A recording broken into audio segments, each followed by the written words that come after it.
You ask Tiger to solve. This deals with linear equations with one unknown. The final result is W equals 4. Let's solve it step by step.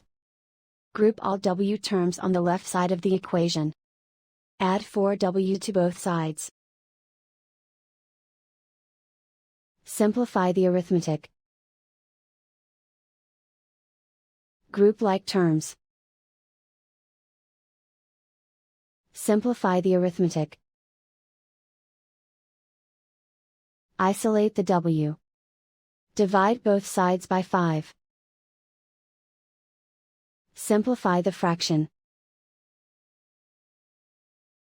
Find the greatest common factor of the numerator and denominator.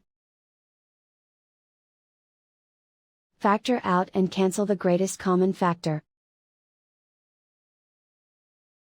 And so the final result is W equals 4.